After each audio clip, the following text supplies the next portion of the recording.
আসসালামু আলাইকুম রহমতুল্লাহ। এই যে হিসে আছে ভাইবালাজার ভালোবাসার এতারা চলি আইছে দালা বাজাতন দেখা করার লাই এই আর মতন হসা দশা সাবান হেলা লোকের লগে কথা কিছু বুঝিনি বালা মানুষের দ্বারা গেলে তার উপায় আসিল না। যাক তারপরেও আইসি খুশি হয়েছে। এখন আইসে বাগান চাইতে বলি কয় এটা কোনা নাম হতে দিন ভিডিও করেন তো হেতা করে লগে কিন্তু আই নিজে চলি আইছি বাগান চাইল আপনারা বাগান চাই কি অভিজ্ঞতা হয়েছে কোন? মাশাআল্লাহ, আসলে বাগানের কথা আমি কি বলবো, এই হ্যাঁ। বাগান আমি তো ফেসবুকে দেখতাম যে ভাইরাল বাগান হ্যাঁ। এই বাগান আমার জন্ম থেকে আমি এখানে আশেপাশেই ছিলাম, কিন্তু হ্যাঁ। আমি জানতাম না যে এটা এখানে। তো যাই হোক, ভালো লাগছে, জাকির ভাইয়া নিয়ে আসছে, বলতেছে সব চলেন তাহলে ঘুরে আসি। ভাই আপনার কাছে কেমন লাগছে? ধন্যবাদ। বাবুরে আর কাছে খুব ভালোই লাগছে। আমি মনে করছি আঙ্গ জামতলি টামতলি হেমির দিকে, হ্যাঁ। এখন দেখতেছি যে রাখালিয়ার পরে এই বাগানটা। সালতাতলির মধ্যে এই বাগানটা খুবই ভালো লাগছে। আলহামদুলিল্লাহ, আমরা জাকির ভাইয়ের সাথে দেখা করছি আজকে।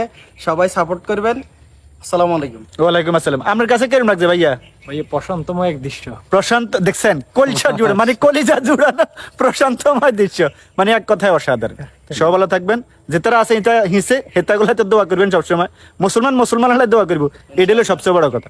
আসসালামু আলাইকুম। সালাম।